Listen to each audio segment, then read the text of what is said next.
we've all seen movies that have exorcisms, and we have only that to go by. Would you say that that is accurate, or is it nothing like the movies make it out to be? Are you ready for this now? Yeah. This could be a little scary. Your worst nightmare, if you could picture your worst nightmare, just picturing that coming to life in your realm of reality. I mean, it scares me every time I think about it. And I lost money last Grammys because I bet that Chapel Roan was going to get Best New Artist, but it was Sabrina Carpenter or something like that. Or it was Song of the Year. I can't remember. That was a bad bet. Bad bet. It was like $30. That's it? Yeah. Oh, I put in thousands when I'm betting. Zane put $100,000 last year. On what? On who is that artist? No, you did not, Zane. $100,000. $100,000. What was the artist? What was that? $100,000 and didn't even know who it was. What was that again? Just because I do it so often, I just forget who I'm betting against. How are we doing? Not too bad. Not too bad. It's a Friday, baby. I'm not doing too hot. Why not? I'm not doing good at all, actually. We had quite an interesting morning. He got in super late last night. I got in like 2 o'clock in the morning. Okay. So he got no sleep. I wake up, I'm like, oh shit, like I know Heath's not up right now. So were you up when I called you? I had just woken up. Oh, okay. I had a feeling that you weren't up yet because you got in late last night. I had just woken up and I grabbed my phone. I saw your missed call and then I tried calling you back. And then he comes walking in. He's like, "Hey, you doing, Bookie?" But usually he's the one up and at it, and I'm like getting up, and so it was like flipped around for the first time. So that was like pretty interesting. Did you have travel? so that was pretty fucking interesting. That's interesting. Okay. No, so we're driving here, and Zane's not the type of person that looks at the road and talks. Like when I'm driving and somebody's in the passenger seat, like no. I don't look at them at all. My eyes are always forward. I'm looking. I'm just not paying. Like I'm looking, but nothing's happening. So like I'm driving equally as bad. Especially when people are in the car. When people are in the car, it's okay. I just don't like to talk too much with people in the car because I can't do two things at once. I'm driving and we're about to pull into 7-Eleven, right? And I'm looking, and I guess I've never in this state have ever about to hit a railroad where it's coming down for the train. Oh, it's like ding, ding. Yes, but ding, I've ding. in Florida, it looks so much different, right? It's like it's very loud. You hear it. The lights are everywhere. But I'm driving and I see like red going like this. And I'm like, oh, that's weird. Is it a red light? Oh, no, it's not, because people are still driving. I'm like, oh, okay, people are still driving. And I'm driving. I'm driving slow. And then the thing is going. It was We're about in to between them. He's like, should I stop? And I was like, don't stop now. No. I wasn't going to stop. I would never stop. I've seen way too many videos where people stop and they freak out. I'm like, how are you still even? The train is coming and they don't think. Oh, they get out, they pull out their phone, they're like, oh, damn. Like, dude, you just did that. But no, dude, we were it was like an old person moment that I had where I was just like, oh, wow, it's coming down. And like, I pass it. And then we hear the train like 10 seconds later. I'm like, oh, Heath, that would have. I low-key almost killed us. Like locomotive it was or like a rail it was a locomotive. It was a metro. Yeah, okay. it was like a. It was a real train. Oh my gosh. Yeah, and just we get to 7-Eleven and he's like, if I just flew in last night and we were to get hit by a train today before our recording back, and I'm about to have a baby. Oh, I would personally kill you. This Wikipedia page would just be the saddest story ever. But in that situation, you would be killed and I'd be alive. Yeah, because I was on that side. Yeah, it would. And you'd have survivor's guilt. Oh yeah. Oh, big time. And I would. So that happens. We pull up 5 minutes later and we're getting out of the car. We're joking about the situation. We're laughing like, man, what a shitty morning, whatever. So I'm backstepping, looking at Zane while we're talking on the sidewalk. All of a sudden, I roll my ankle into this giant hole. Like manhole. In the sidewalk. About a foot deep. hole. And I'm like, oh, damn, that hurt. So I was like, whatever. So I just kept walking. And it was Zane, really funny because it was like the only hole in the whole sidewalk. It was like meant for him to fall in. Zane goes and peeks in the hole. Fecal matter. Human. No! All in the hole. There's someone, like literally somebody was bent in there and just taking shot in the hole. But it is multiple like this whole that is the spot. communal spot. Communal toilet that whoever lives there. I rolled my ankle into it. What kind of shoes are you wearing? Reeboks. Are you still wearing them? Yeah. Can you smell it? No. You can smell the difference between human poop and dog poop. It's like, oh, that's human. Yeah, but lucky for him, it was very dried out. It looked like it happened last Nothing night. was on his shoe. Yeah. But it Could have was been just worse. It was crazy because I almost killed us, and then the manhole almost killed him. My goodness, a series of unfortunate events. We're off to a good start, though. Speaking of holes, did you hear what happened to Patricia's bracelet? Speaking of holes, have you seen the movie? Speaking of like manholes, wait, did you? She posted a TikTok about this, but did you see it? Oh, even better. No. Okay, so it's Halloween night. We went out like trick or treating with like our good friends and their nieces and nephews just to hang out with them and do something fun. And Patricia didn't wear a costume, but then there was a Halloween party. She's like, let's just go back to the house. I know I have my old cheerleading outfit. It's in the garage. I'm going to go get it. We had been drinking all evening. We get there. Patricia then comes in and goes, I can't find my tennis bracelet. She has this nice, expensive diamond tennis bracelet. They're called the Tennis bracelets, thousands and thousands of dollars. And Yeah. Patricia has had issues with this bracelet in the past. I'm Like the you got- clasp just broke or something. Like it has fallen off in the past, and we've had to frantically usually look for the it. And I'm expensive like, shit, You gotta yeah. be kidding me. She's like, I don't know where it is. I'm like, she goes, I think it's in the garage. I'm like, you think? And then I'm like, but it could also be back at the house we were at because we deflated a big inflatable pumpkin and maybe it rolled up in that. We're all like, fucking hell, this Yeah. is so expensive. I mean, we pay insurance for this bracelet. It's that nice. I then go into the garage. I'm looking all around the garage. I'm looking down at the floor. I can't see it. I'm like, shit. But then I realized we have this massive crack in like a hole in the middle of the garage floor. I look down into the garage floor and deep down in it is like the diamond tennis bracelet. there's no way. Like, I'll show you a video of it. It's crazy. But in the garage, there was like a hole, There was like a crack in the hole, similar to what you're talking about, how there was like, I guess, an apparent poop hole. But this one was big. I'm sure yours is really tiny and Not full of shit. there's no way. There's no all the way down in there. How did you spot that? I just put out my flashlight looking down the ground, and I'm like, it wouldn't be in there. And sure enough, I see just a glimmer of silver and diamonds. That's insane. And How did it fall in that specifically? Dude, get it out of the car. It falls. she was moving the tubs around, getting her costume out, and it just flung out. And she said she heard like a ding, so she thought it was on the floor, but it went right into that crack. Thankfully, because I was thinking I have to MacGyver this out of there. Oh, I should go get some chopsticks. I should go, or I should stick my hand in it. But I was like, no, I've been drinking. I'm not going to do something stupid. Because already like the gravel in there is so fragile. You didn't want it to like go further down. Yes. You know what I would have done? Boom! Right, just it. But thankfully, because I was like, I need tongs, I need tweezers, but all of the ones we had were like too small and too risky. Thankfully, Amazon, there's long tong tweezers out there.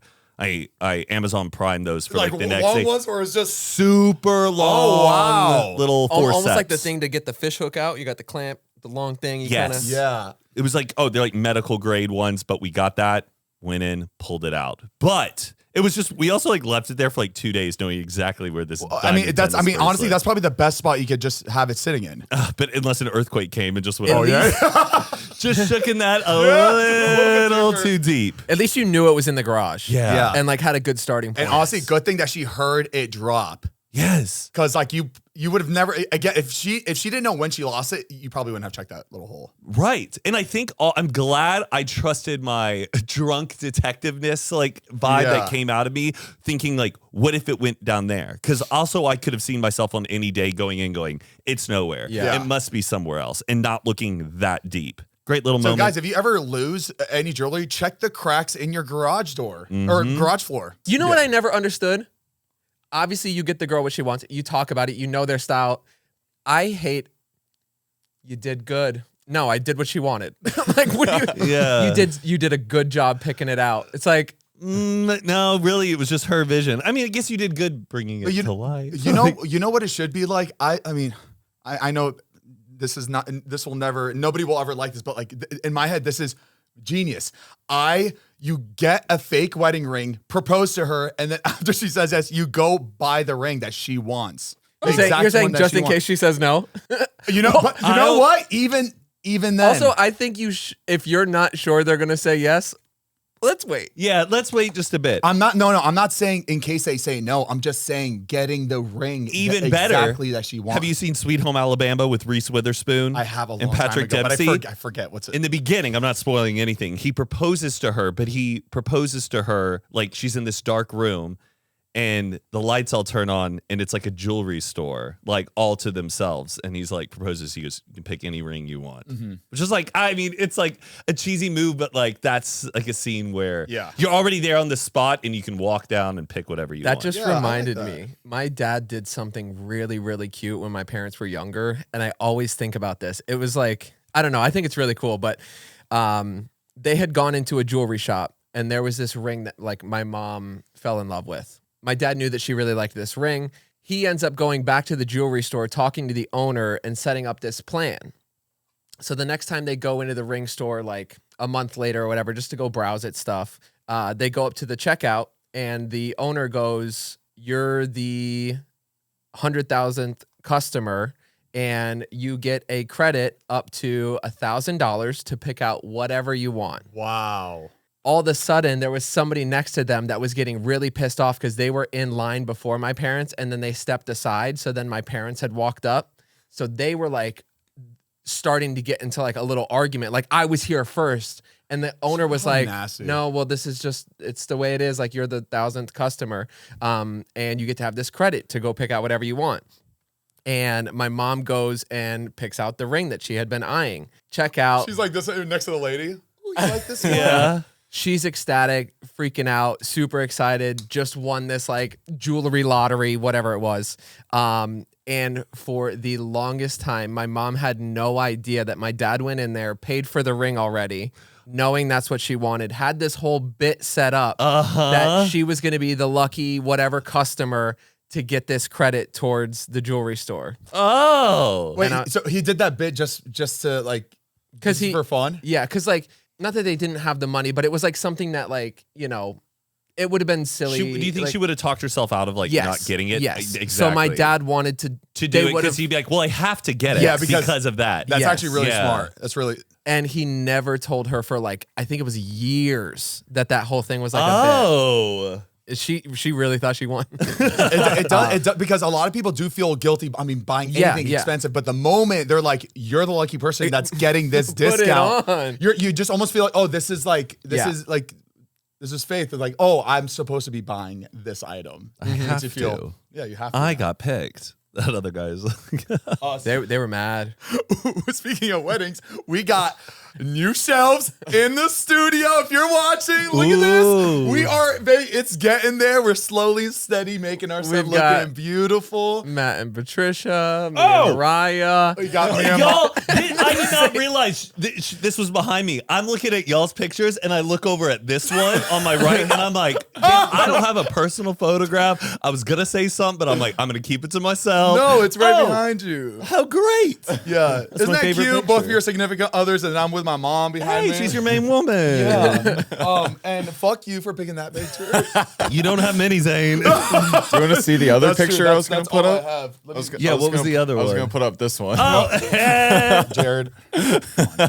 But yeah, no, we're getting there, guys. You know, we are working hard, and it's coming together. it really is. Yeah, Isn't it crazy your wife's out there? yeah. And one day she's gonna replace my mom. I'm actually gonna put her face on top of my mom's Photoshop face it. to replace that. Do you think you already know who your wife is? You think you've met her? Already have met them? No, Okay. 100%. Okay. Not met them. Not yet. You never know. The Danielle. Before we continue, we want to give a big thank you to our sponsor of this podcast, Rocket Money. You ever feel like your money just disappears each month? It's easier than ever to overspend, from subscriptions piling up to impulse buys after seeing an ad on your phone, that's me, to ordering takeout a few times a month. Rocket Money helps you rein it in by showing you where your money is going and helping you make better decisions so you can keep more money in your pocket. And if you didn't know, Rocket Money is a personal finance app that helps you find and cancel your unwanted subscriptions, monitor your spending, and helps lower your bills so you can grow your savings. Exactly. They show all your expenses in one place, including subscriptions you forgot about. If you see a subscription you don't want any longer, Rocket Money will help you cancel it. Their dashboard lays out your total financial picture, including bill due dates and paydays, in a way that's easy to digest. You can even automatically create custom budgets based on your past spending. One of my favorite favorite features is that I get alerts if my bills increase in price, if there's unusual activity in my account, and if I'm going over budget. And they even let me know when I'm doing a good job. And on top of that, Rocket Money has saved users over $2.5 billion,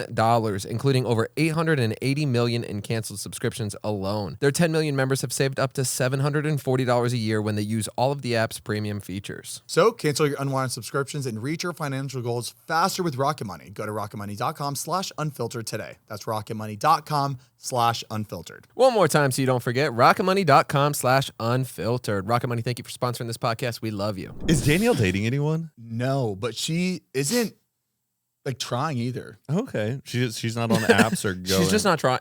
No, it's funny because we'll both be on the we'll both be on the day at the same time, and we're just after like a week, we're just fucking lazy. We're like, fuck. That's a start of a good movie. Sitting next to your girl best friend. Yes, just like, it sounds like a Delaney Road yeah. sketch. Yeah, Just yeah. like I can never find like the right match. Me You can either either. swipe left, swipe right. Well, No, it's Zane on the dating apps, there's a reason he hasn't found his wife yet. So we were out in New York, and and Jared was with us. I was with my manager, and we were just talking about just like our love lives, whatever. And I was showing my like dating app, like my matches. Like she's like, oh, let me see your matches. I'm like, I show my matches. Like, oh, okay. He's complaining that he can never find a connection with a girl, and it like never gets past the first couple messages. It's not even that. It's more just like I'm not able to focus. I'm just like not determined on the app. On the apps in general, and when I do try, it's always like it kind of always fails because I'm not good at talking. I'm not good at texting, especially with people I don't know, like girls I don't know. Like it's even harder. DMs are just scary. They Having don't know your tone correspondence with someone that you only have like just digitally an impression of. It's exactly. weird. Like every text that I send, if it's not business, there's a tone to it. There's a way I'm saying it every single time. You know? And so when I'm texting these girls, I'm saying it in a tone where I really need them to hear my text. Zane's first DM. So I'm looking for $500,000 for 20% of this company. For 20% of my heart. I was like, I don't know what's going on. I show them one of the texts I sent out, and they're like, well, they look at one of the things I said. I started off with hiya. In all caps. H-I-Y-A. Zane. And my manager goes, what are you, a clown? And that fucking destroyed. I think you're being yourself. Because like the way I said it, like when I texted in that moment, like I feel like in person I would have just registered. Hiya. But like they're next to their friends and they see that. I gotta like, remember that this? like you have to be on the other end too. Like, how are they going to receive this? And I fail to always remember that. Can you do voice messages on the DMs? They should do that. I know you can Not upload on- audio right now onto Hinge. I think you could do audio on Hinge. Yeah, you can do voice messages on Hinge. On Hinge, yeah. In the DMs. Yeah. On Bumble. I say go for that because I don't know, they get a little essence of you actually speaking. There's not the over, what's the word? Criticizing of maybe did I do all caps? Was that too many exclamation points? Should I have added emoji? It's just like, hey. Yeah. And then I think Bumble does like, you can even do like a FaceTime sort of situation. Hi. Which I mean, you know me, I love FaceTime. So I actually would much rather do a first time FaceTime meet, like immediately, like not even send a text first, FaceTime first. Zane gets like a ring light out, like, hey. 99% of girls would be like, absolutely not. No FaceTime. Like first time meeting FaceTime, like that'd be fucking weird. But I think that'd be feel like amazing. in a FaceTime on like a dating app, you know, they say like, oh, there's some people when they FaceTime, they're only looking at themselves. Like in something like that, you'd be so like focused on how you look like because you're wanting to make sure you look see how you're portrayed. Like, Okay. I just think mentally that would just be a really weird like moment of being like, yeah, like you're just sitting up straight, or should you be like on a couch? I guess you gotta mirror their energy. Yeah, I know. But imagine that was a thing though. Like imagine you've got people all day just trying to FaceTime you. Like as a girl, I'd be like, absolutely not. Yeah. Like just you don't even know if you want to like take the time to like do the call. But it's Are you talking about like on a Yeah, dating app? if you're on a dating app and you've got all these like matches or Well, whatever. the thing is that just because you match with them doesn't mean like you want to like have that FaceTime. I feel that like guy's wanting to have that the guys FaceTime. definitely want to have that FaceTime, but for girls they can be like choosy. I would do like you find out something they're interested in. Maybe they love coffee. Be Yeah. like, hey, can I get your opinion like on something? Could I like FaceTime you? And then be like, which of these like 2 coffees do you think like I should get? Or something that's like related to their interests. So it's not this like too formal of like a business exchange or like you know what I mean? The thing is, I normally do. Make it about something what you're FaceTiming. I normally do. I mean, this was just one instance because I usually work off their page. Well, like one of their pictures, because the app that I was showing them, it's all pictures. There's really no information on there except for pictures. So you have to work off the pictures that they put. But if all their pictures are like very, just them being hot. yeah, it's really, you just have to be either smooth or funny. Just at it like. I think a girl who has too many selfies and like no pics of friends is like a red flag. I agree.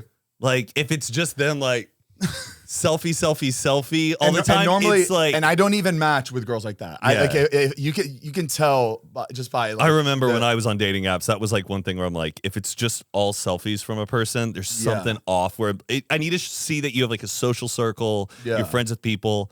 People actually take photos of you, and that you're not this like vain. There's something that's like vain about like all selfies where it's like I only want me to get the right shot of me. Yeah. And if they have a filter on it too, it's like.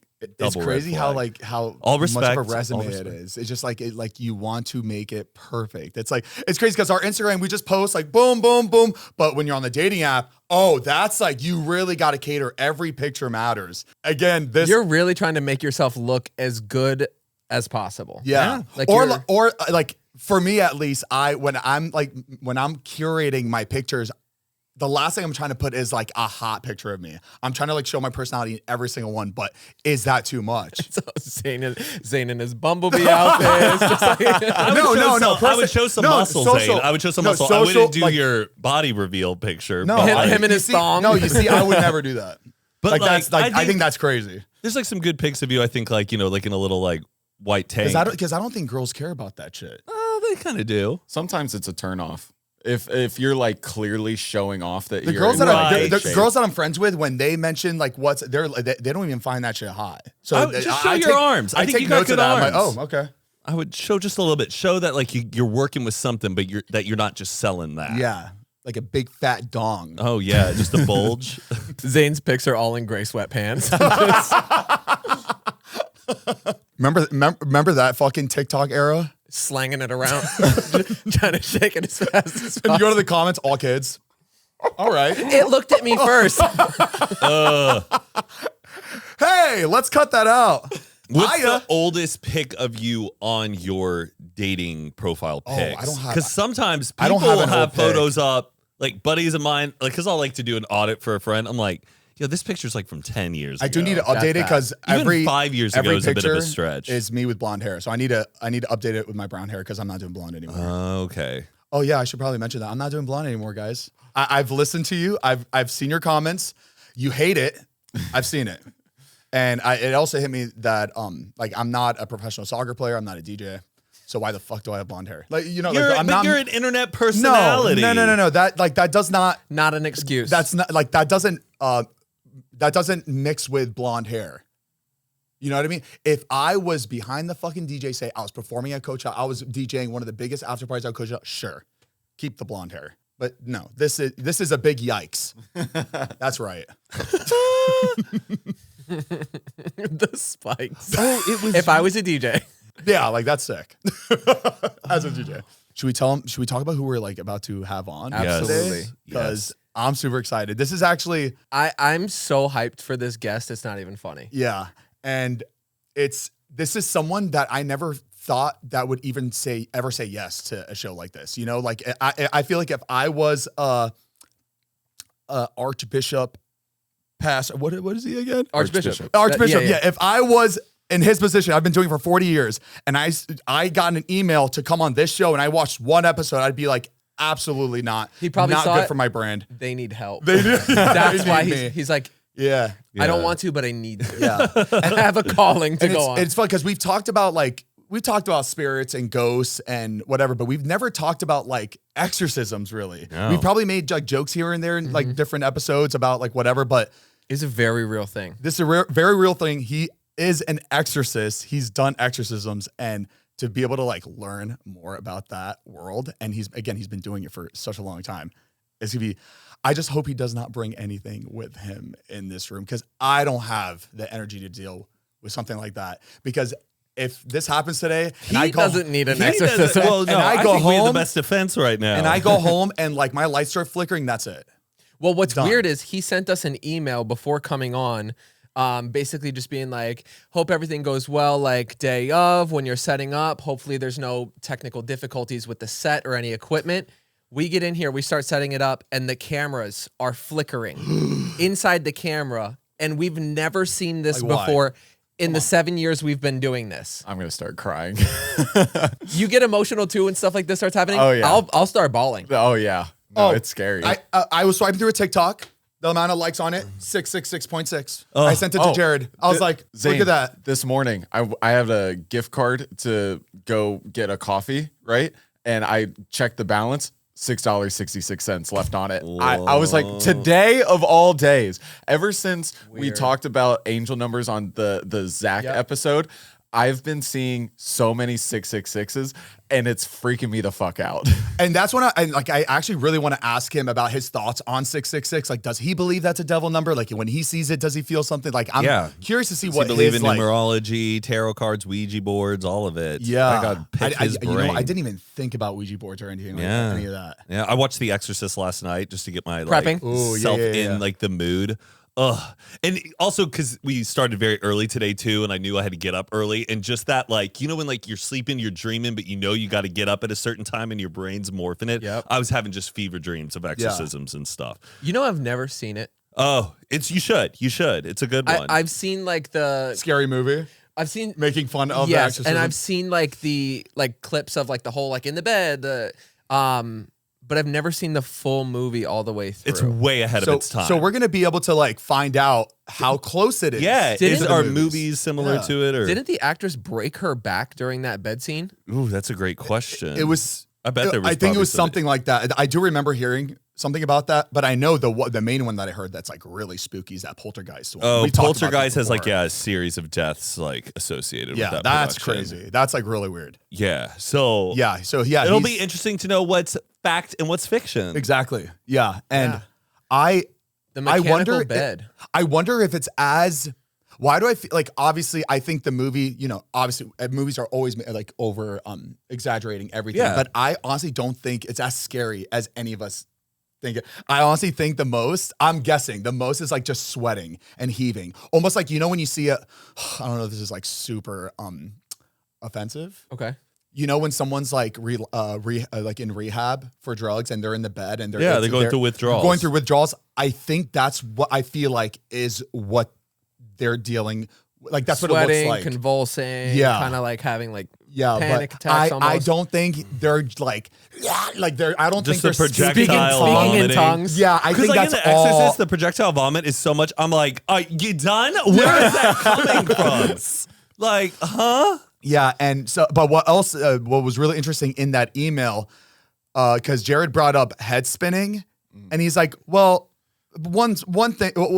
First off, that's very rare, Very rare. and we're like." Rare. We thought that never happens. What the fuck? you mean I thought it was rare? movie magic.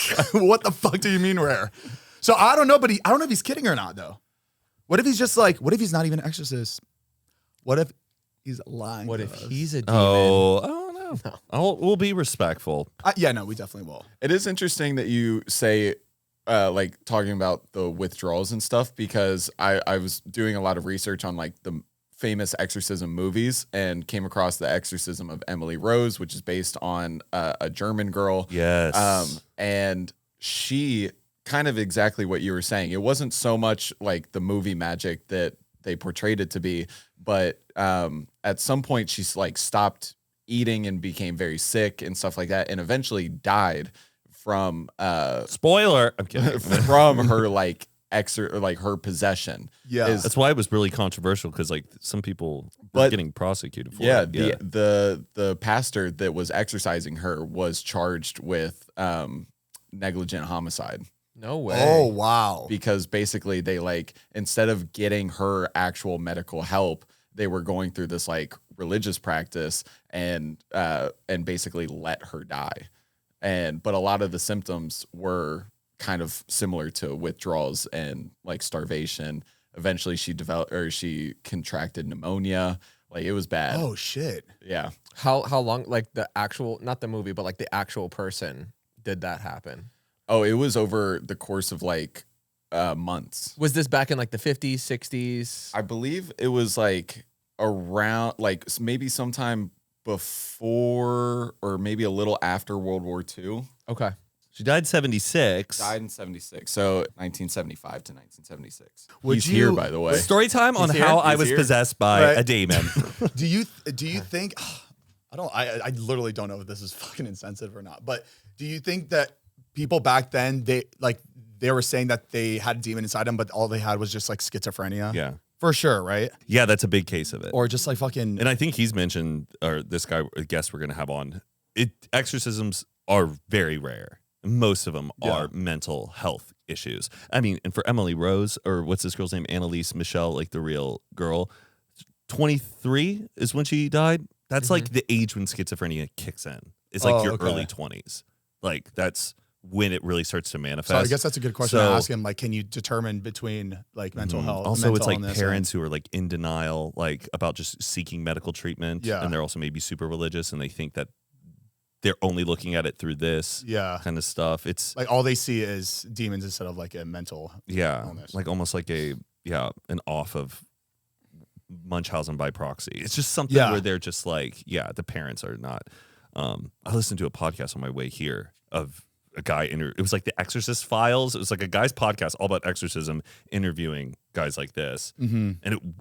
But hearing like the stories, I was like, oh, this is really fucking real. Oh, okay. Like, I don't know, just talking about like really the demons speaking to them and stuff. And like one of the guys had like lost his wife like 3 months before he did an exorcism. He said that was a terrible idea because he went in and the demon like brought it up. Oh. And he was just like, I'm out. Like he couldn't do it. Like Oh my that's, God. I'm like, that's a big question I want to ask is like what sometimes the demons like what Know sometimes they things. already know stuff because in The Exorcist when the Exorcist first actually it's the first like priest that shows up. I don't know if I didn't finish it. But his mom had just died and he comes in and is like trying to challenge it to see if it really is like the devil in this girl. And she mentioned something about like his mom just dying. Right. And as he's leaving, he goes, "Did you tell the daughter that my mom just died?" And she goes, "No." And he goes, "Did so-and-so tell you that?" She goes, "No, I didn't know any of that." Wow. And then that's when he's like walking home and he's like, "My God, this might be real." Like that, Weird. that stuff's like, it just takes one moment like that. Yeah. Where it's like, oh, okay, done. where it's like, this is There's no not way. a little girl here anymore. This is someone who is all empowering knowledge of existence. Like it just what makes each person a target? Like that to me is so scary. Just like Rand, like what makes each person a target? And I Oh, like, no, yeah. Is it's it not is like it the- like Like, are you're you asking opening for up it, or is yourself? it just like you touch some possessed object and Yeah. it just goes into you like that? But I think that's what the devil wants. Well, that's all. We're gonna get answers to all of this. Yeah. But like, what makes a good host for a demon? Yeah. But I sometimes think it's we childhood should. I trauma. think we should ask him if somebody in this room is like Are you possessed by a sensing demon. anything? I don't know. Do you sense anything in this room? And if so, who has the most amount of demon in them? Like if we all have like a The little bit of most demon, amount. who has the most amount? Like even a little bit. Like Yeah, most. like K-pop demon hunters. yeah. Have you not seen it? I saw the first. Do you know like few the minutes. story about like the main girl of the K-pop demon hunters? No. So they are a trio. They fight demons on the side Period. of making amazing K-pop hits and going on world tour. But like the Beyonce, the Let me give you a Beyonce tour. of this like Destiny's Child trio, she secretly is part demon. Uh-oh. Yeah. But they're Tea. demon hunters. And they're demon hunters, so she's keeping it a secret from That's like why the she girls knows where they all are and And- all the inner workings. and stuff. And so she's always trying to like hide her arms and stuff. And then like as the movie progresses, the girls realize like you're a demon.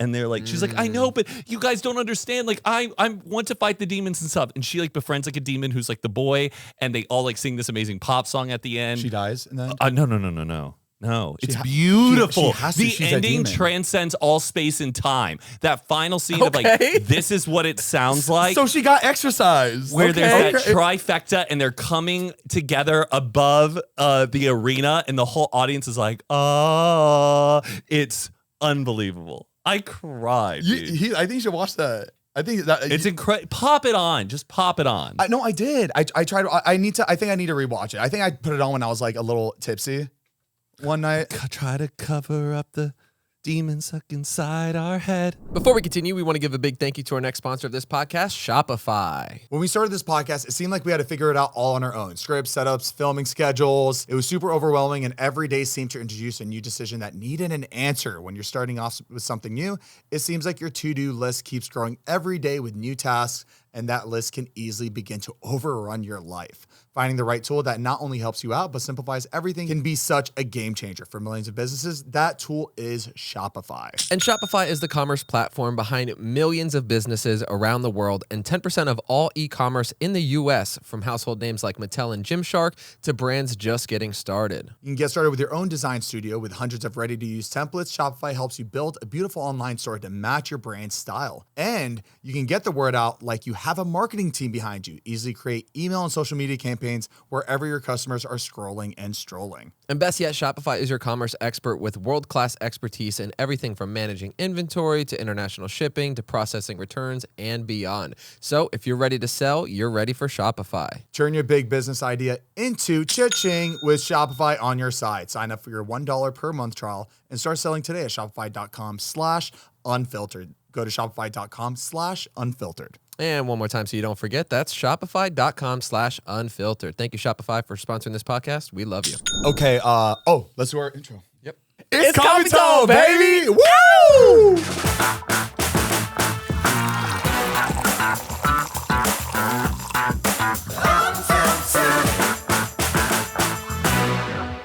Welcome back to Zane and Heath Unfiltered. I'm Zane. I'm Heath. I'm Matt. And today we have a very, very, very special guest here That's with right. us today. We have the Archbishop Ronald File Enright, who is the chief exorcist and founder of the Order of Exorcists. And we are lucky enough to have him on our show today. We can't wait to pick your brain. We have been dying to get into the whole world of exorcism. We've had spooky episodes in the past. We've done conspiracy theories, all of that. Yeah. But this is a whole new wheelhouse for us to venture into. So thank you so much for gracing us with your presence. And Because every time we talk about it, it always seems like this like fake thing that we only see in movies, and it's like, oh, it's always over exaggerated. But there are people out there like you that are actually doing these exorcisms, and we think that's like insane. And the fact that we have you here to even talk about it is like, we really appreciate it.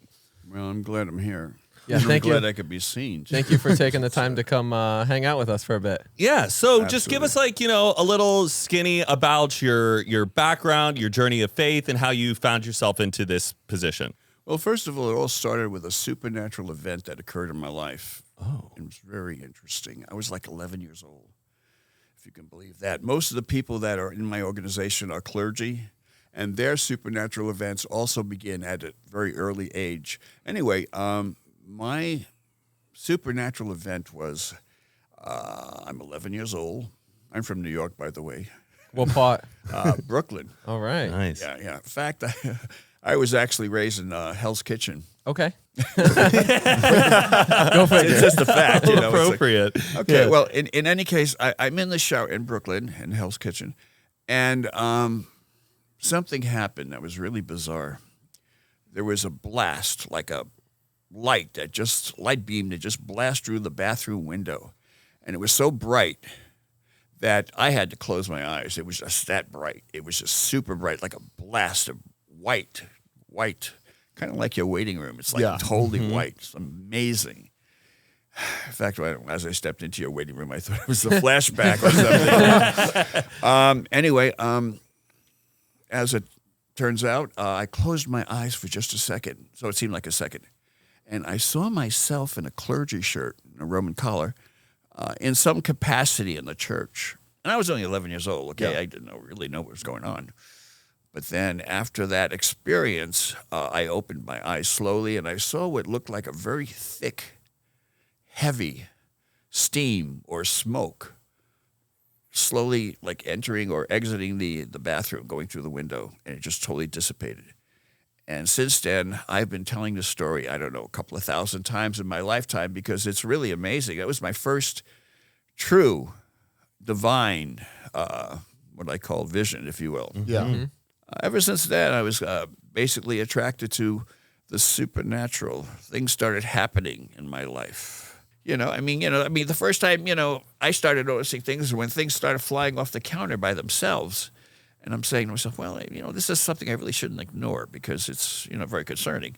When you start having your food fly off your table and you don't know why, it's like, okay, who's responsible? Cause and effect does not apply when you're dealing with the supernatural. Right. Okay.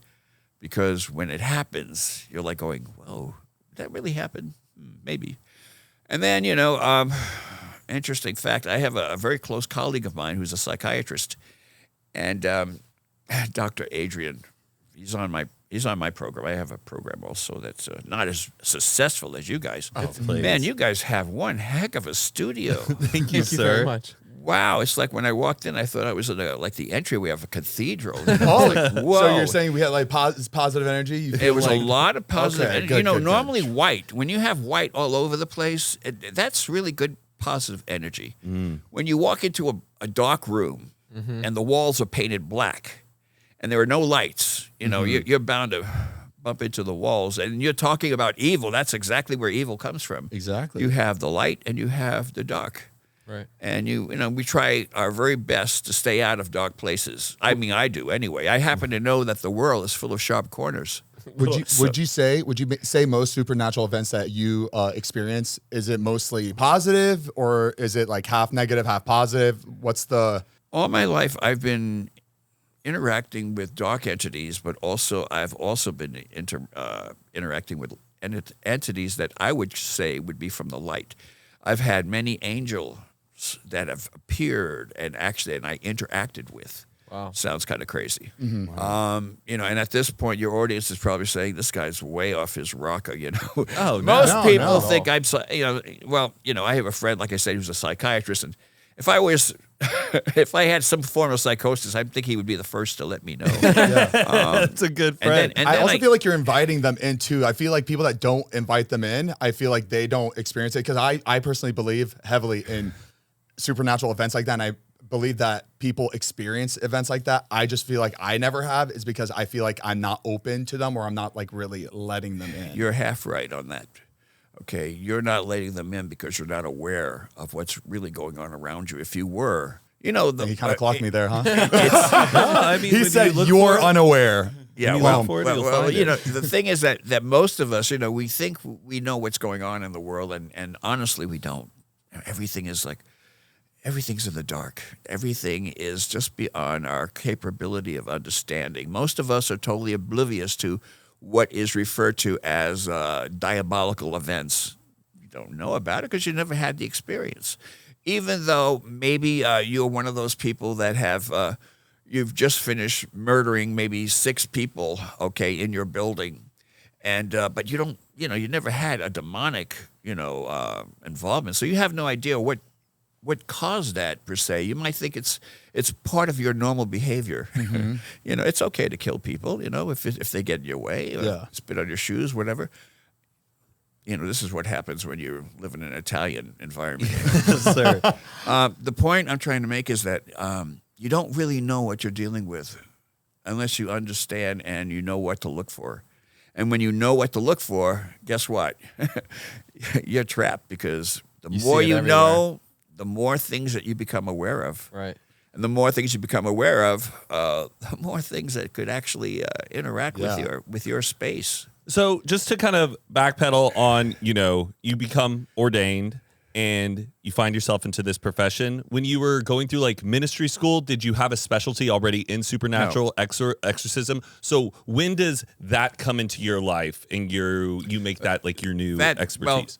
Well, I became groomed in that form of lifestyle, if you will, when I was 11 after that supernatural experience. Okay. And most seminaries have, they don't specialize in this. They don't teach exorcisms. They don't really teach about, they just teach you about, pastoral roles and basic theological teachings and things of that nature, but nothing to do with exorcisms. And so it's after that when you feel that you have a calling, and this is the whole key thing. All the people that are clergy and that are in my organization, they all can tell you that they had a supernatural experience and they all have a calling. Wow. And that's the reason they're there. They were called, divinely called. If you're not called into this ministry and you go off and you try to do an exorcism, the odds are you're not going to be successful. And not only that, but you put the victim in danger and you put yourself in danger because this stuff is real. I mean, we're talking about as real as life truly is. It's you talk about a virus. I mean, no, it's real. It's something that can touch you if you get close enough, and especially if you're open to it. If you're a smoker or vapor, ready to make a change, you really only need one good reason. But with Zyn nicotine pouches, you'll discover many good reasons. Zyn is America's #1 nicotine pouch brand. Plus, Zyn offers a robust rewards program. There are lots of options when it comes to nicotine satisfaction, but there's only one Zyn. Check out zyn.com/find to find Zyn at a store near you. Warning, this product contains nicotine. Nicotine is an addictive chemical. Is that something that you fear going into an exorcism? Is that something that you're aware of, that you try to keep distance? Or is it just part of the territory? You know what you got to do, and your faith just guides you through it? Sometimes it's part of trial and error. My first exorcism, I was a very young priest, and it was in the mid-'70s. And I had a mentor who was an experienced exorcist. And he's been doing it for as long as I've been doing it now. Old guy, really sharp. And I was his assistant for 4 years. It's a 4-year training program, if you will, under-job training. Yeah, okay. So I'm his assistant, and I'm reading, all the responses. Well, we use the Roman ritual. So, the responses are what the second priest would be reading as the exorcist, the lead priest, would be performing the actual ritual. So I did that for 4 years. My first experience was a very unforgettable event. Are you ready for this now? Yeah. This could be a little scary. Yes, sir. Let's Okay. I mean, it scares me every time I think about it. There I am for the very first time seeing an actual real demonic event take place where things are happening in the room. And I'm not talking about things flying off the shelves or the walls breathing or hearing the whispers behind walls that have no backing. I'm not even referring to that.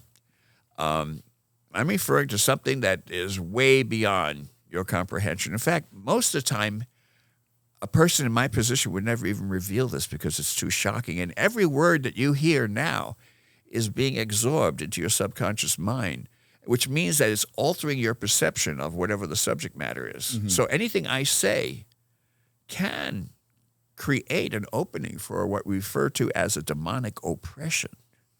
This is where the demon can actually place a thought in your mind subconsciously, and you have no idea that it was placed in your mind. I'm good.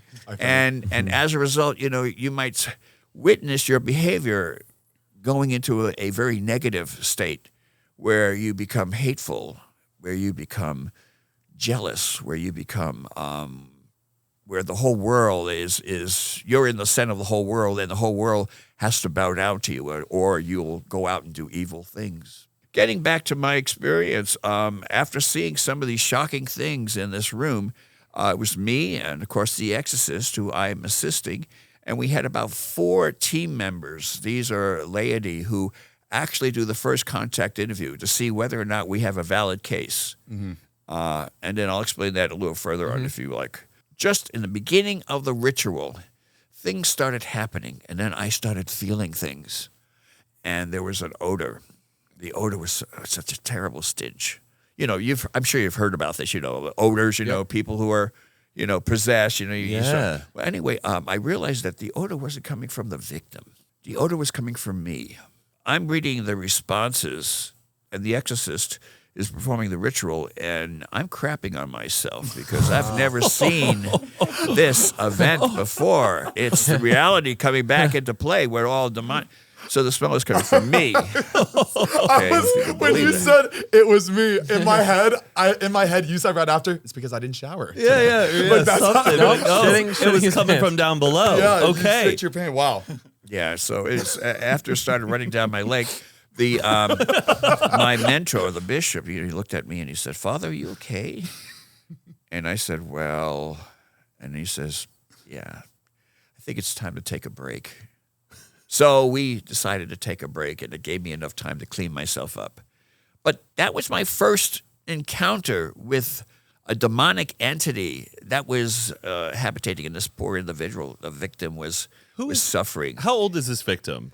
The victim was like a young woman. She was like 22 years old, 23 years old. You'd never know it by looking at her, because when a person is truly possessed, everything changes in regards to their physical appearance. Their skin changes.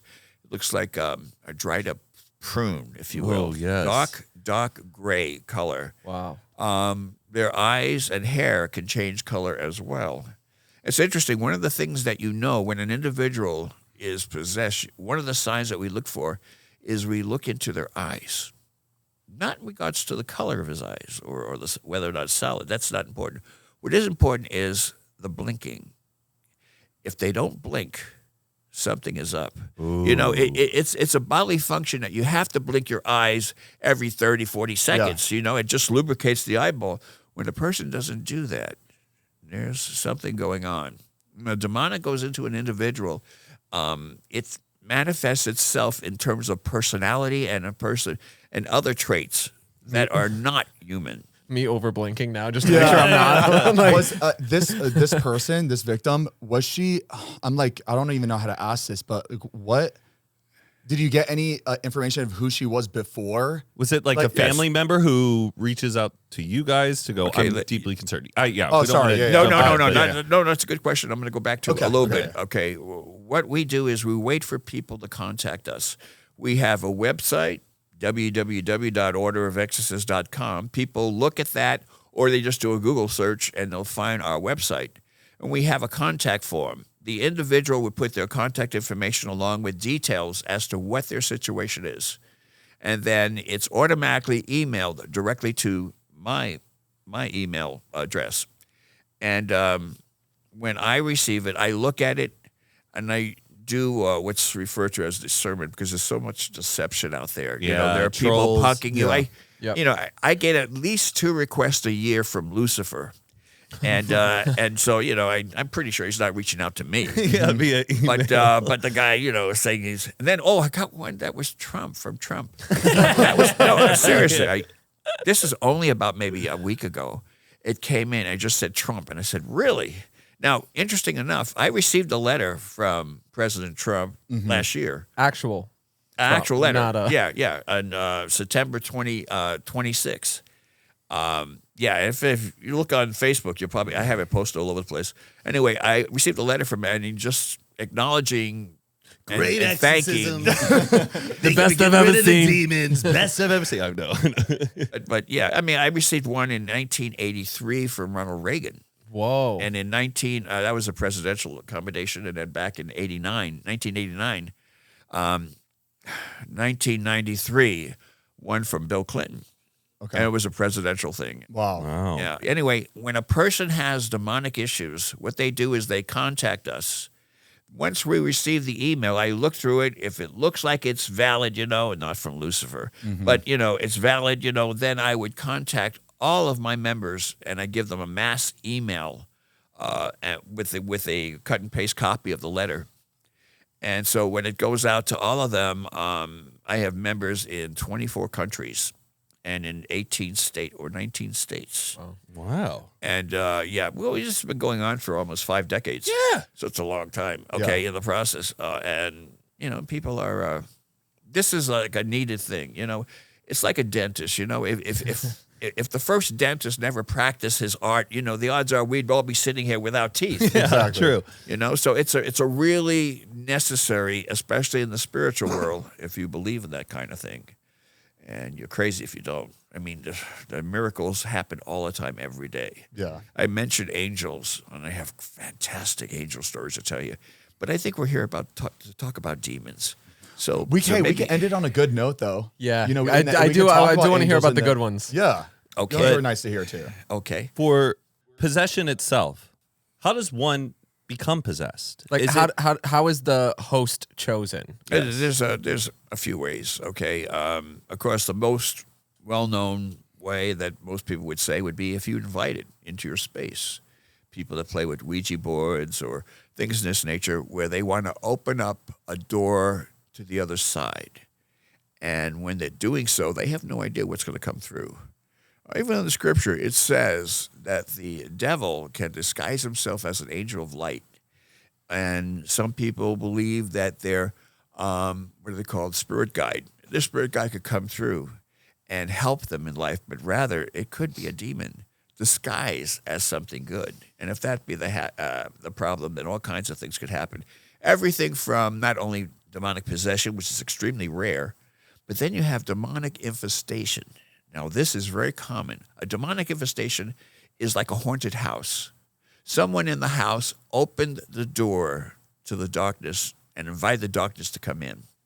Once the darkness comes into a house, all kinds of things will happen. For example, things will start moving by themselves. Spontaneous fires could occur throughout the house. Whispers behind the walls or under the floorboards. Vibrations on the walls. People have also been stuck to walls like a fly to a fly trap. You know, it's like a lot of crazy things. People, of course, you've heard about the elevation. You know, the levitation and the elevation. The spinning of heads. In my 49 years doing this, I've never seen anyone do that. I'm not going to say that it hasn't happened, because anything is possible. Believe me, anything's possible. You know, when you see a person go through a wall and then come out on the other side and then they totally disappear, you have the right to say that you can believe in anything. Levitation to me, I think, is the same as a head spin. Like, if I saw that, I was like, oh, okay.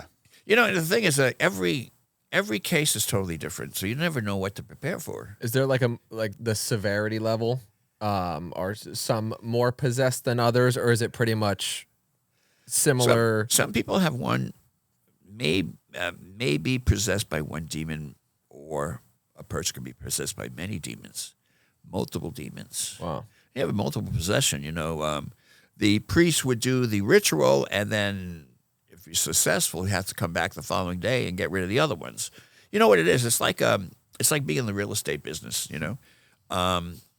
When you don't pay your mortgage, the bank possesses your house, and then when that happens, the house stays vacant. And when the house is vacant, then you have all the squatters that come in. Hey, there's nobody living here, so they squat and they make the place, their house pretty much their own. Yeah. The same thing with demonic spirits. Okay, if a person opens the door and allows these things to come in, they could take over not only the body, but they will suppress the normal characteristics of a human being and then start doing really crazy things, mostly torturing the victim. Every victim that has ever gone through a true demonic possession has been tortured by the demon from inside out. Mm-hmm. That's why when you walk into a room and a person's possessed, you will actually smell. The smell is like rotten flesh. I don't know, the last time you've been to a morgue, I don't know when that was, but the last time you've been to a morgue, when you walk into a morgue, the first thing you're going to pick up is the scent, the smell, especially if the body's been laying there for any length of time. Yeah. And you're going to smell, and there's a reason, when the physician does an autopsy, he wears a mask for a good reason, not because he's afraid of germs, but rather because of the odors and fumes that come from the body. Mm-hmm. They're very toxic. Oh, yeah. And so they have to wear some form of protection to do that. And the fact that they're alive and you're smelling that rotten flesh is insane. If you could, believe that, it's just totally crazy. The poor victim is being tortured physically. It's like having their fingers pulled out from their joints, or having their flesh being ripped open, And interesting enough, there's no blood. It's just open. What happens is the blood circulation it slows down. You have blood circulation throughout your body. It slows down to almost a stop, to a standstill. And so it's like the person is basically dead. And when the demonic is taking over, he wants to destroy the person from inside out. And that is when this manifestation takes place. It's horrible. I was going to ask, are they aware that they are, and are they seeking help as well from you? Or is it more like you said, the family member reaches out and they know something's going on and they're like, this person needs you? And like, are they welcoming of you when you come, or has are they a like doctor trying to ever referred a patient to you, being like, we have looked at everything here across the DSM-5, and I think your best resort is you should go see an exorcist. Yeah. Well, as I said, we have doctors in our organization, who are psychiatrists. They're medical doctors, but they are psychiatrists. And when we do an assessment, we have our investigators. They're the first contact interviewers. They go out. These are after the family members contact us or the victim contacts us. We send investigators, a team of investigators out there to interview them. They do a complete assessment, and we insist on a medical and a psychological report, because we have to rule out things that might mimic possession. Okay, there's a lot of things that could mimic possession. I mean, even the eye color could change, hair color could change, even the facial expressions could change. All these things, or speaking a different language, believe it or not, that could be explained psychologically. But in the same token, when you see a person levitate and his body comes from the bottom of the bed and goes straight up to the ceiling and stays there for about 8 hours, you have to say to yourself, well, it doesn't look like a psychosis.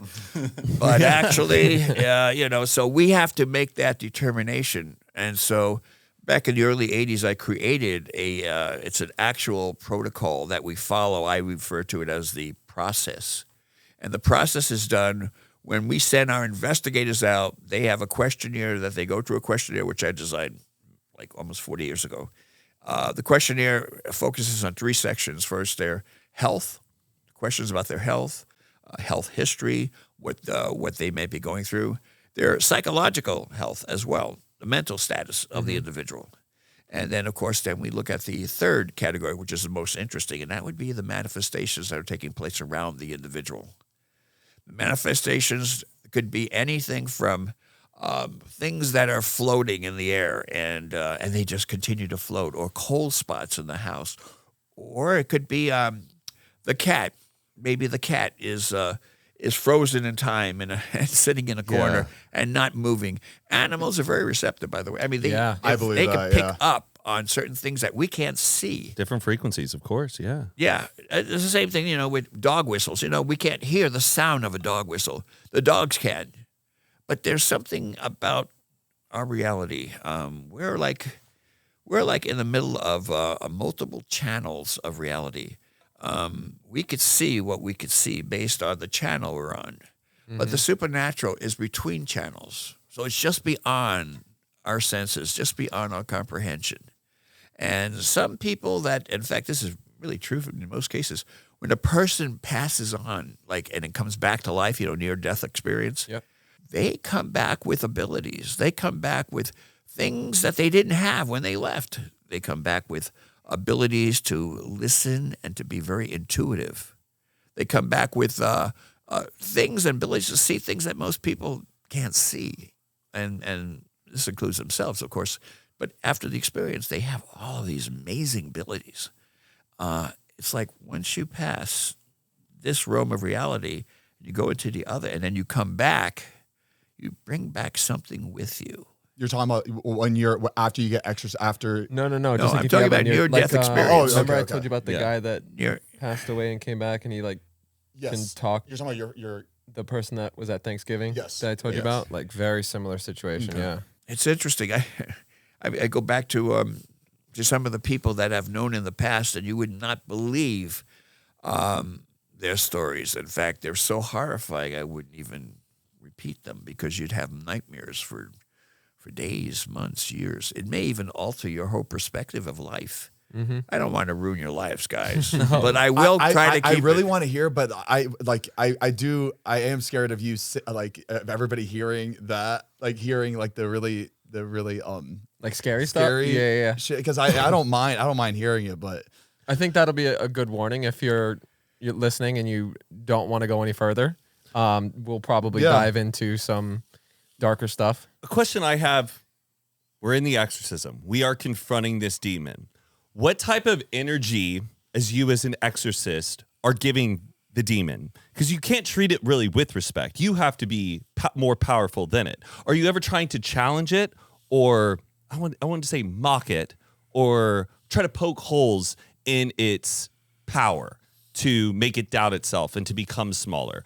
How do we approach that energy-wise? Everything you just said doesn't apply. Oh, it doesn't? No. I mean, the person who may call themselves an exorcist may say, well, I have a lucky charm here, and I have the energy. I can go in. I've taken some power drinks. I could go in and defeat this demon. It doesn't work that way. Oh. One of the reasons is a demon is more powerful than we could ever be. Understand, the demon has been around from the beginning of time. They're outside our time and space. In fact, I'll go even further. God, we believe, is outside time and space. So are the angels, and definitely so are the demons. And so they could look at a person and they know their entire story because they see time from the beginning to the end. I'm going to share a really interesting story with you, and I think you might find this interesting. Please do. This happened several years ago. I have priests all over. I have one priest in the Philippines, and he called me one day, and he told me, he said, we sent you, we're going to send you an evaluation that we did, and it was a final assessment, and we'd like to get your opinion on it. So I said, sure, send it. And he overnighted because it was that serious, from the Philippines to Ontario, California. And it arrived. It was a little CD, thing, where you can just pop in your computer and you can play it back. And so I looked at the first contact interview. Interesting, very interesting. It was a scene of an individual who was on one side of the table and our investigator was on the other side asking questions. And as he's asking questions, and this is to determine whether or not, the person truly has a demonic issue, as he's asking the questions, I'm looking at the screen. I have this big screen, so I'm looking at this assessment as I've seen many thousands of them over the years. I'm looking at this assessment, and I noticed something really strange on the screen. It was like a little dark, fuzzy thing, and it was going from the right side of the screen and slowly going past my line of vision and to the left side. I'm looking at the fuzz, and it's going, and I'm going, oh, that's obviously something wrong with the video, or maybe something wrong with maybe it's a fuzz or something in the lens. Mm-hmm. And all of a sudden, this fuzzy thing starts going again, and it goes very slowly, crossing my line of vision and going like this and going to the other side, to the right side of the screen. And I'm going, oh, that's weird. And then again, I just totally, brushed it away and just kept trying to study the screen and what was taking place. Now, I want to tell you that this assessment was done 30 days before I received it. So this happened 30 days ago. 30 days, okay? Not in my present time, 30 days. yeah. So then I saw this little fuzz again. Keep that in mind, okay? I saw this little fuzz again, and it's like going slowly. And this time it's a little larger. From a little fuzzball, it turned to about the size of a quarter. And it's going like that. And then all of a sudden it slows down to the center of the screen, and I'm staring at it. And, of course, I consider myself a professional profile. I have to look at everything. I have to examine things. So I put my face really close to the screen, like maybe 2 inches from the screen. And what the heck is that? I'm looking at it. And it's making this like a figuration. And all of a sudden, it popped out of the screen, pushed me. My chair, I have wheels in my chair, pushed me back about 4, 5, 6 feet. From the screen, it pushed me back, and the wheels just like, and I went, whoa! And then for about 20 seconds, I'm saying to myself, okay, now what actually took place? And then it came to me. The demonic entity that was at the assessment 30 days ago, it wanted to make itself known to me. So it decided to put itself in the screen, and it decided to make physical contact with me. So as it hit me, and it was a good strike, like around this area here, I went back, and back then I didn't have this tummy. Anyway, it was back then, and it pushed me way back, like 4, 5, 6 feet. Anyway, I'm pushed there, and I'm trying to figure it out, and then I realized it was the demon trying to make itself known to me, and it was trying to mock me, trying to make fun at what I was doing, and trying to, poop it away. And the reason it was able to do that is the demon was not, the image was not 30 days ago. The image was real time, like now. Yeah. And the demon walked through time. Remember I said time and space? Yeah. They have the ability to do that? Exactly. They walk through time and space. Like 30 days is probably not even a second for them. They can just like walk into another room.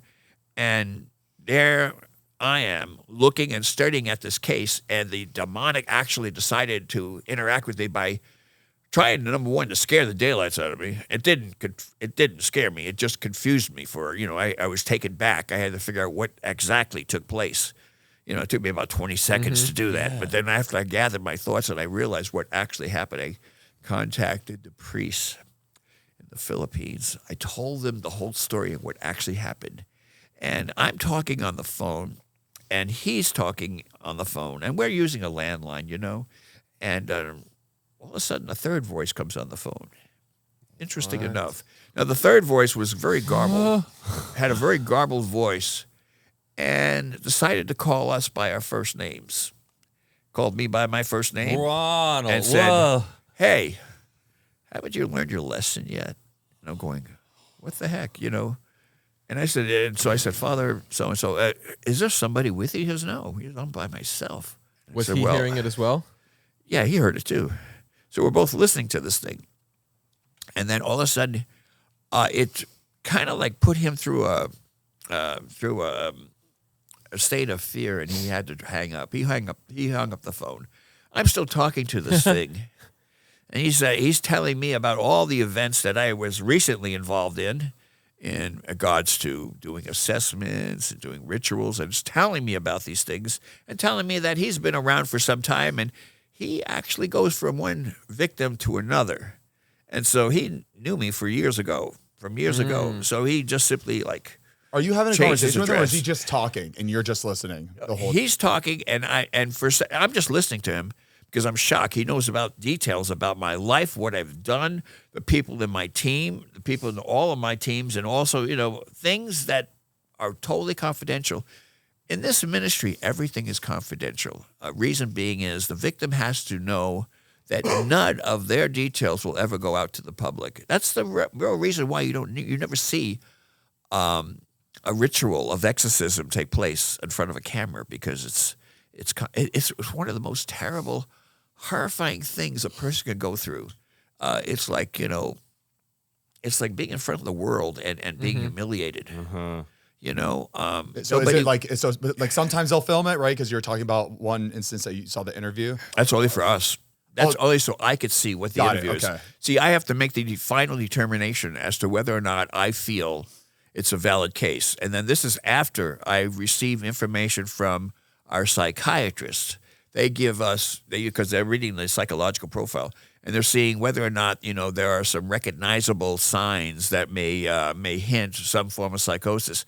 If they see nothing, then they refer the information back to me, and then I collaborate with all my other clergy. In the modern world of exorcism, is there is there a LeBron James of exorcists who's just putting up record numbers of exorcisms out there?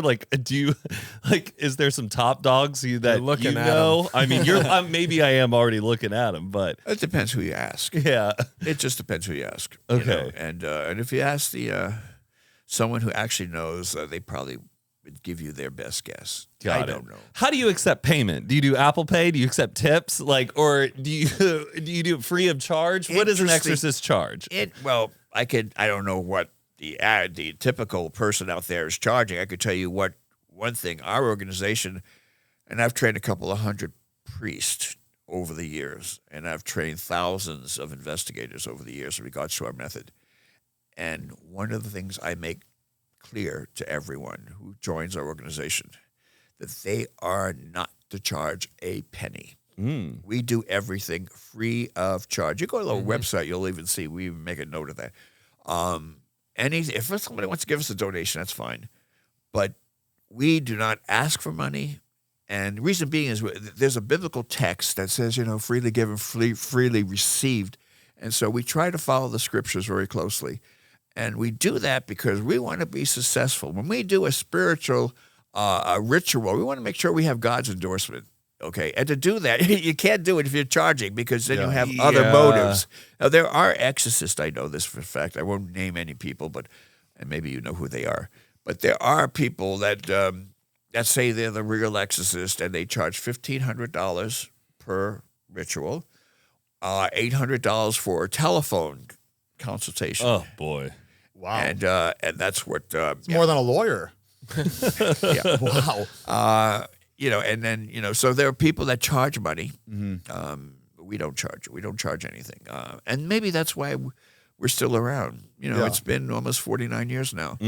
What's the timeline between like early signs and then you guys determine, okay, this is serious. Like we need to. An assessment can take anywhere from a month to 3 months to even 6 months. Reason why it takes so long is we're counting on outside agencies. We're counting on physicians that have their busy schedule, and they're not getting paid.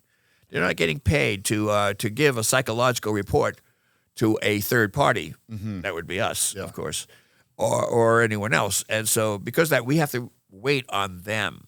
Okay, we make our assessment within the first month. We could pretty much tell. We do the investigation.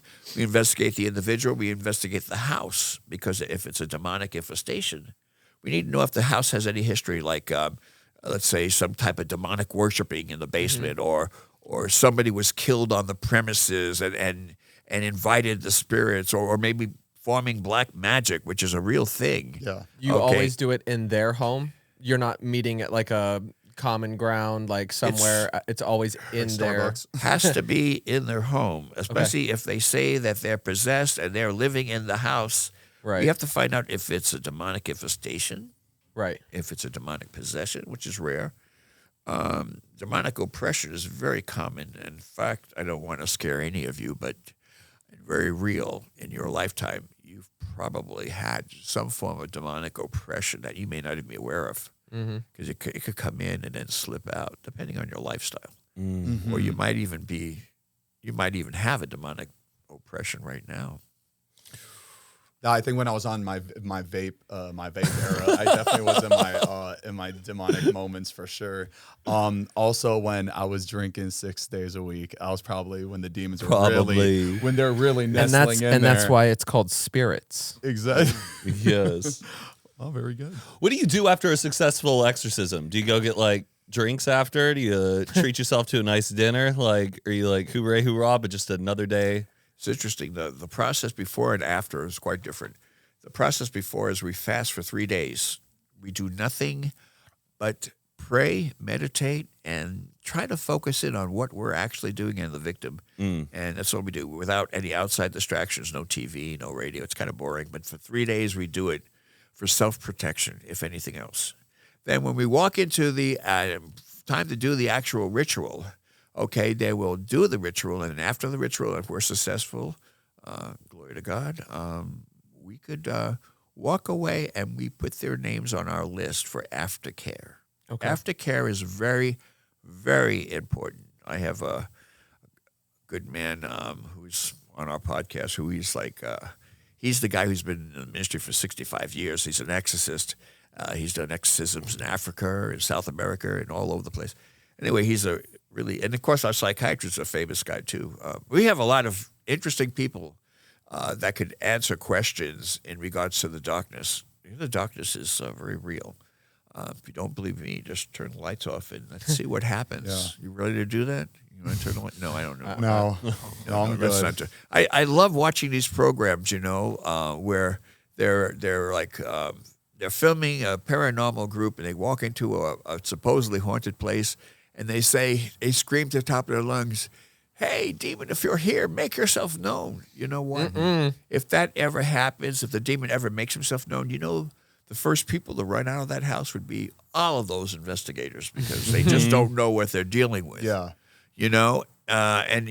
Which I have a question about that because it goes to the Ouija boards and the different like the ceremonies that people like to hold.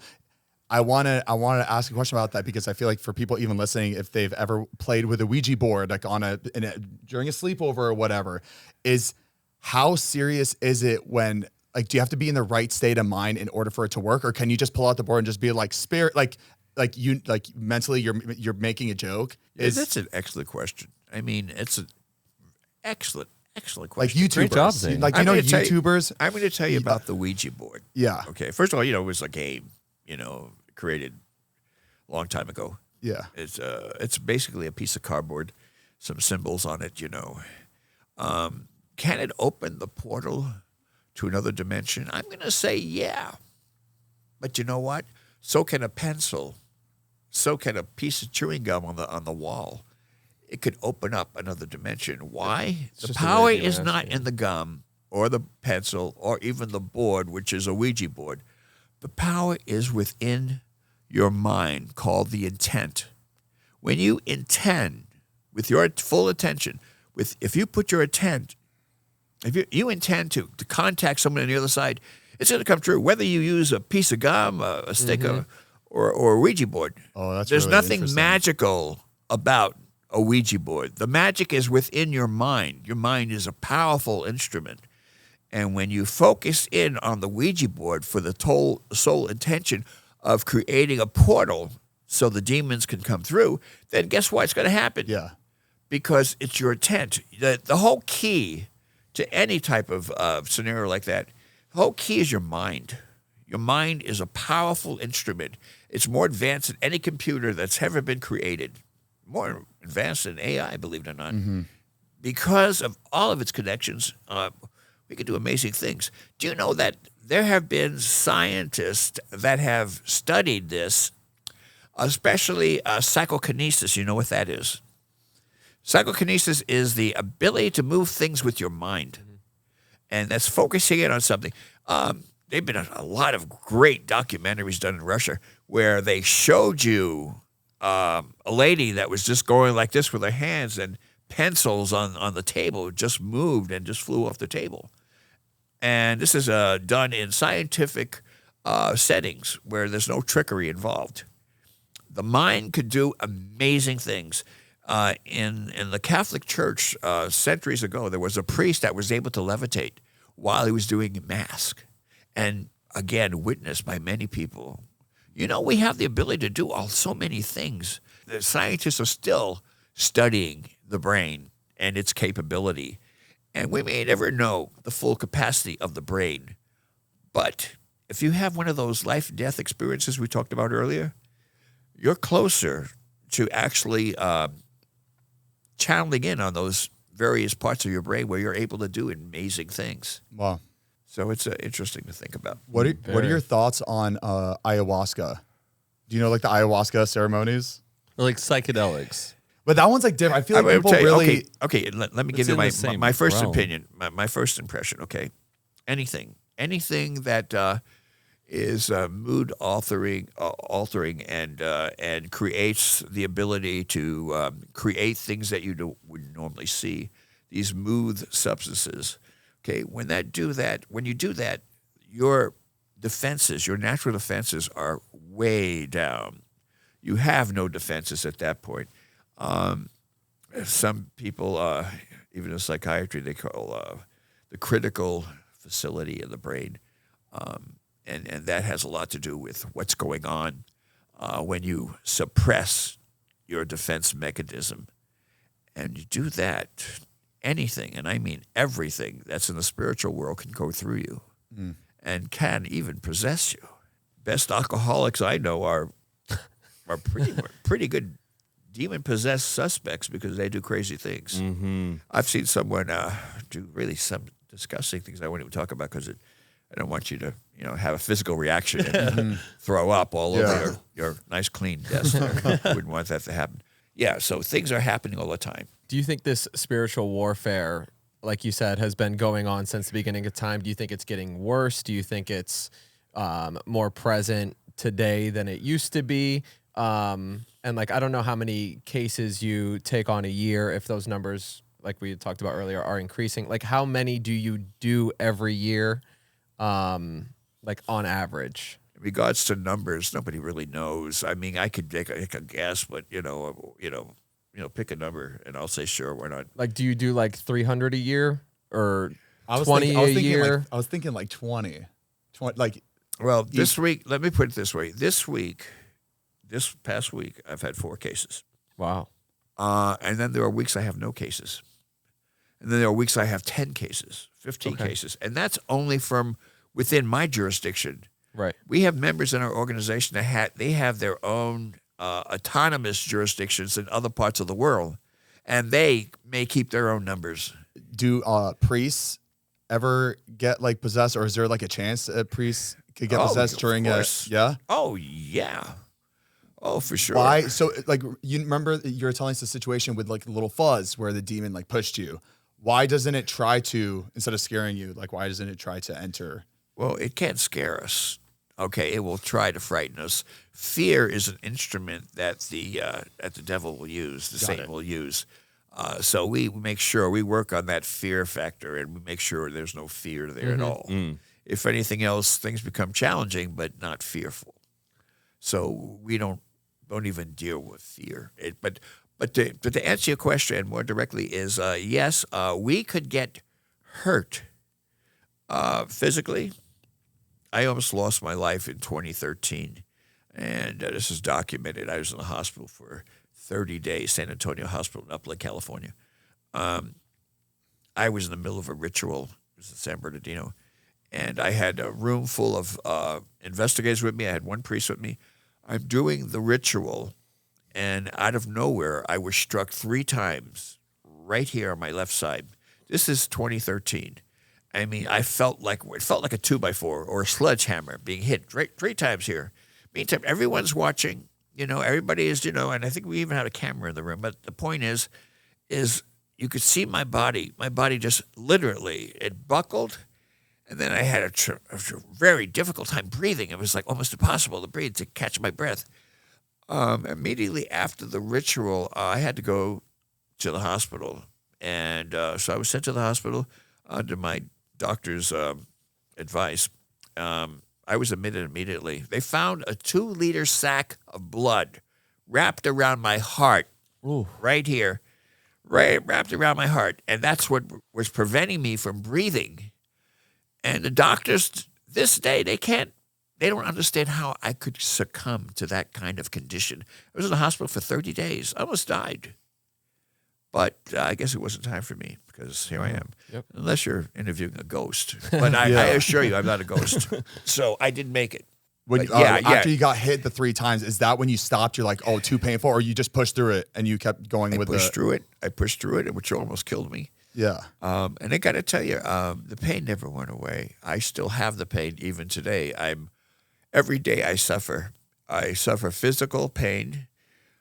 Here on my side, it's a residual. When you are injured and it's done through unexplainable supernatural events, and something happens to you, it never really heals.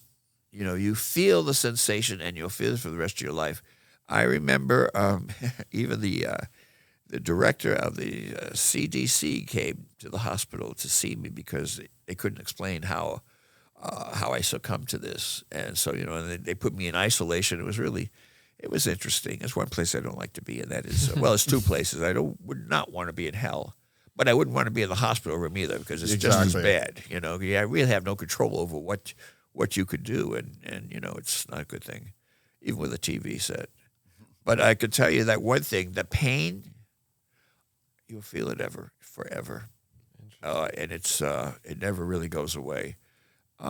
So right now I'm a little bit overweight. It's my own indulgence, I guess. I like food. I'm addicted to food. Same.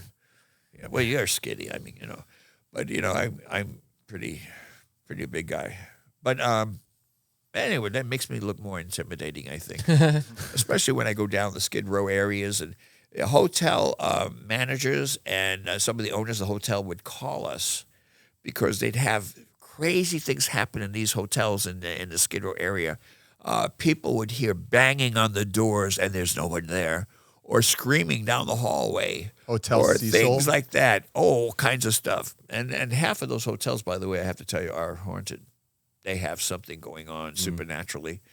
If you're standing across the street from the hotel, a certain time of the day, and sometimes it's in evening, early evening, you will see what looks like an image of a transparent person jumping from the top window at the top of the hotel and jumping all the way and falling all the way down to his death, all the way down, as he's falling. And you see his body, transparent body, falling down. This is like one of those, really, Ron? Yeah. Oh, yeah. As it goes down. And it just disappears just before it hits the concrete.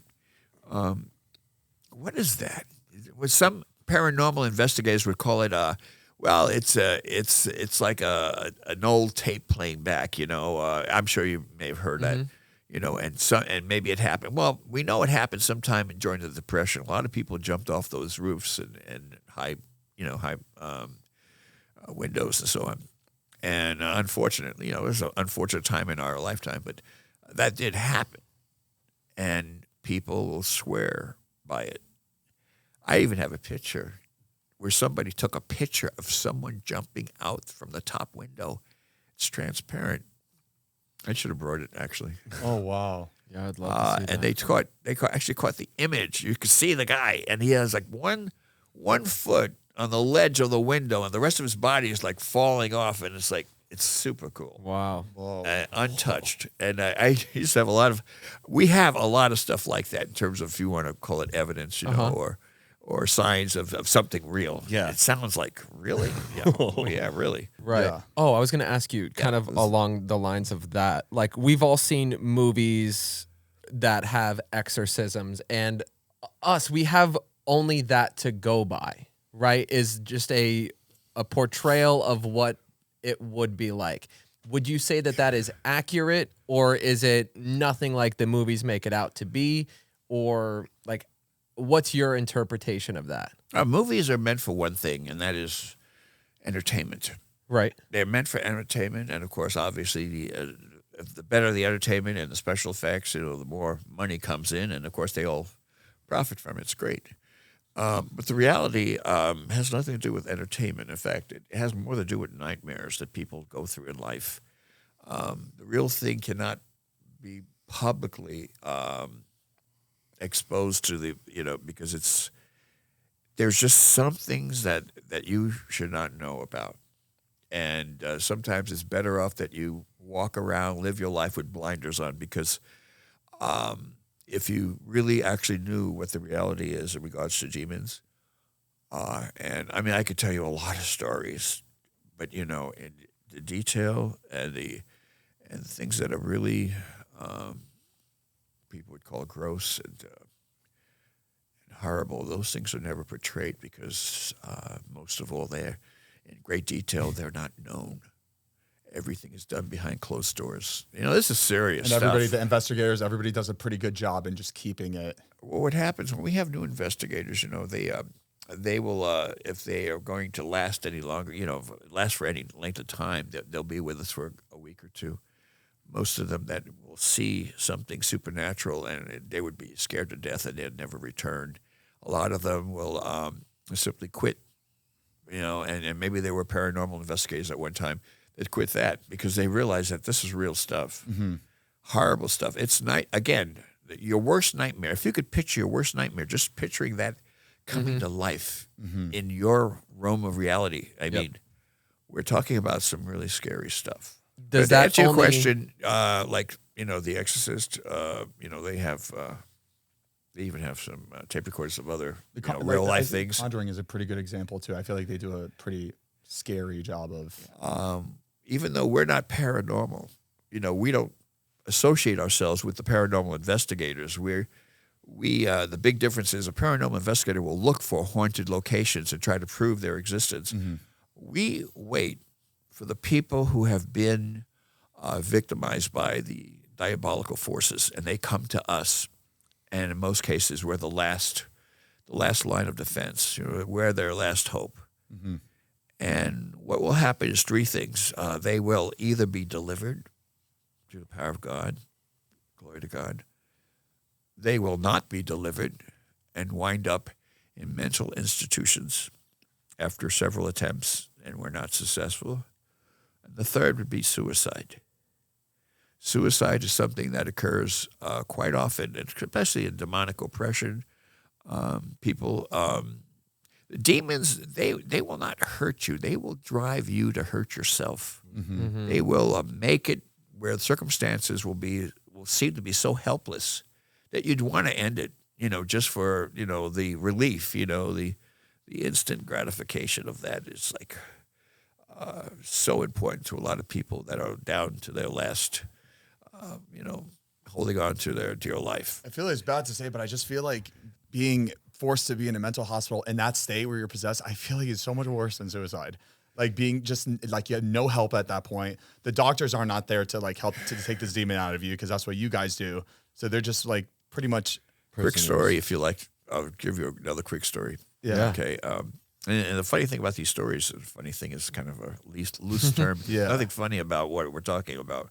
In fact, if anything, we're talking about agony. We're talking about torture. We're talking about death. Mm-hmm. We're pretty close to it. A group of priests, we visit a mental institution.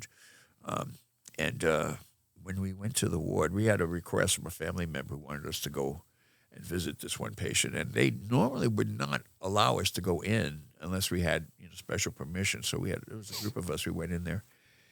And every person on that ward, as soon as we walked in, because we were wearing a Roman collar and we're walking in, with stuff.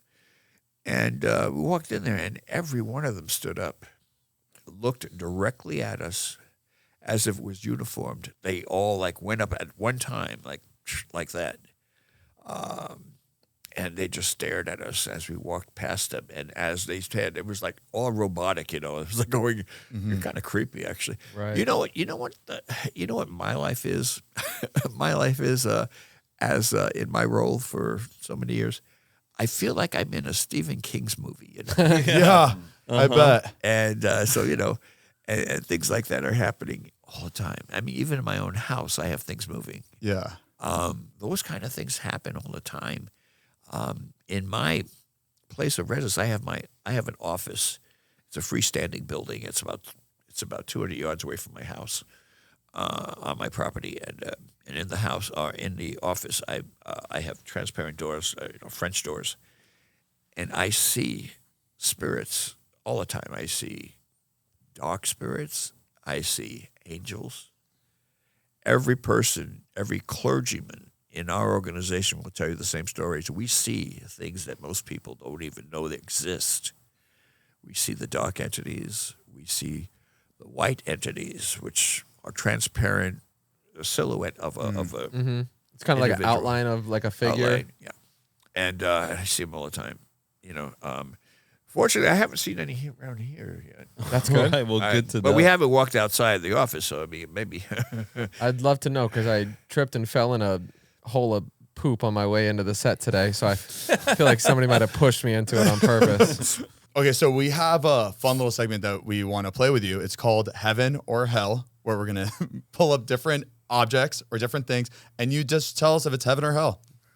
Like yay or nay, thumbs up or thumbs down. Sure, why not? I'm pretty biased. We'll cut anything. We'll cut anything you don't like. Okay. Heaven or hell? Okay, here's a big screen here. Okay. Telemarketers. Definitely down. Yeah. Taxes. Oh, down. Good answer. Show me. Sorry, Dark Temptation. Oh, that's down. Eggs now, that's also down. Oh, But what about tea. There's a lot of reasons for that, too, by the way. I can Yeah. go into that. What about Deviled deviled Have eggs? you heard of? I was going to say that.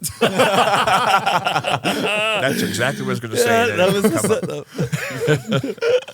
was Okay. angel hair pasta? Definitely up. Oh, Oh, yeah. pasta. Oh, Love some angel hair pasta. what's not to like? Victoria's Secret Angels. I love angels. All right. All right. Nice. There we go. Times Square. Oh, I know it well. Oh, that's definitely that's like a. You ever heard of purgatory? It's the in between. Absolutely. Yeah, great description of that. Mr. Beast. I don't even know the guy, but I guess he's okay. I don't know. Has good teeth anyway. La Boo Boos. I don't know who they are either. Are you've they never could heard be of the demons. I don't know. They turn people into demons. I can say that. Okay, So, yeah, that's not a good thing. Okay. Go down on that. Jersey Shore. Well, if I gave a thumbs down, the producer of Jersey Shore Entertainment would probably frown at me. So I have to give it a thumbs up. All right. I give it a thumbs up too. Raggedy Ann. Don't know her. Well, it's actually Annabelle. Ooh. I've heard really bad things about this girl. OnlyFans. OnlyFans. I'm open to everyone, so All right. Very good. All right. Good. Starbucks. too expensive. Coffee. Vegas. Sin City. I have been there many of times. I'm going to give it definitely a thumbs down. Okay. Okay. It's a dark city for sure. Yeah, there's too much temptation there. Oh Yeah. Very true. Mountain Dew Baja Blast. Now you see that's a tough one. that's a really tough one. I like the bottles because they're facing heaven, so it's like they're pointing and acknowledging All God. right. So I like it for that reason. There you go. There you go. Disney World. I've been there too. To me, that's could be Sin City. I feel darkness. Paris Hilton. Again, I don't know her, but she has pretty hair. You never heard Paris Hilton? She's had quite the comeback. Okay. Brussels sprouts. Definitely a downer. Yeah. Okay. That's. Last but not least. I agree. Hell, for sure. Absolutely not. All right, that's all we had. That's all we had. We honestly, we were like, what's his reaction going to be like? We just pull up these pictures. Would he even say heaven or hell? Really funny. Well, Ronald, thank you so much for coming on. You have a podcast as well. Would you like to promote it? Tell the people where they can find it. Sure, it's an interesting podcast. I call it the best show on earth. No offense, guys. As you should. Yeah, no, yeah. Because I've seen your show too, and it seems like you have a lot of fans. Oh my gosh, talk about popularity. Is it your personality or just your equipment? I don't know what it is. It could be both. It's a combo of both. These people have been with us for a long time. Yeah, we've been doing this for 7 years. And the name of your podcast is? It's The Unseen Realm. Okay. And you can be seen every Saturday. It's a weekly podcast at 3 o'clock p.m. Pacific Standard Time. We're seen worldwide. And Audio and video. yes, audio and video. Great. You'll even see our crazy faces. And most of all, and we, I try to make it a little bit humorous too, because, humor is a good way to desensitize, the ugliness that's in the world. I agree. So it's a good thing.